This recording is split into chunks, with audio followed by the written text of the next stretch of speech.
Hi, this is Ryo Shinohara from the online section of CSC 578, showing you my abysmal results for my final project. So this is a general overview of what I'm going to go over in my notebook. So let's quickly start off with the exploratory data analyses. And for this, I made a couple line plots to compare and contrast the temperature variables and all other independent variables. And quickly you can see that the atmospheric pressure right here, the relative humidity right here, and if you scroll down a bit more, the wind velocity right here don't share the same sine cosine E graph plot is seen with the temperature variable. So I should have, in retrospect, dropped those three variables, but I didn't. So moving on to the data pre-processing section, I mainly used the code created by Jason Brownlee on his website, so thank you very much, Jason Brownlee. And I modified a couple of things in there, and the main thing was that I manually computed the denormalized values for the y values after the output of the neural networks. And this comes in place of the inverse transform function of the scikit-learn package. Now moving on to the main gist of the neural network building. And for this, the first part I mainly focused on different unit sizes and looping over different activation functions for the LSTM layer. And for that, I used a couple of helper functions, such as the reshape data function, which reshapes the data to be applicable for the LSTM neural network building. And for my initial run, I ran 30 epochs of different activation functions with unit counts from 10 to 100 in multiples of 10s.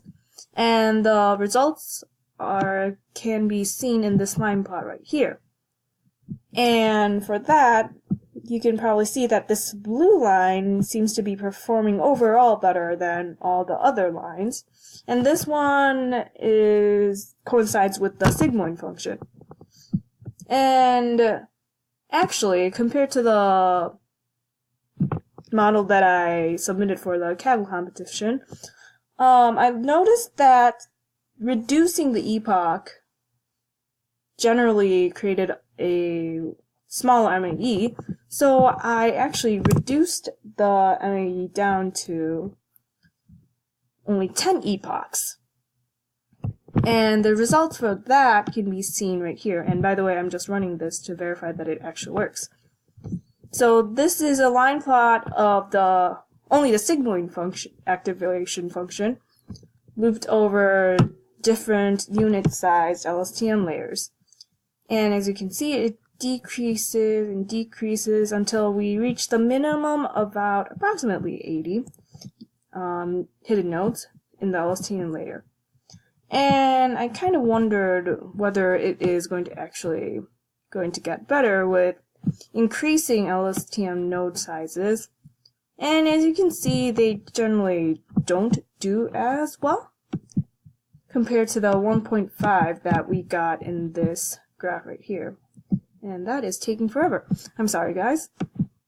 But in any case, moving on, I decided that I should stick with the sigmoid activation function for the LSTM layer with 80 nodes with an epoch of 10. And after that, I tried to generally improve the performance by tuning the regularization parameters and the dropouts. But unfortunately, this really didn't get me anywhere. I know that I haven't displayed the results here, but the L2 and L1 regularization didn't improve the performance at all. It actually worsened it. And same goes for adding dropouts. And as you can see, it's pretty bad compared to the approximately 1.5 MAE I got earlier. They're usually around 3 or 4, and I guess this one, which is basically no dropout at all, and that was as good as it gets. And I also, moving on, tried to change the dense layer activation functions to see which one performs the best given one set of hyperparameters. And if you scroll down a bit here, this is for tanh, sigmoid, ReLU, and softmax.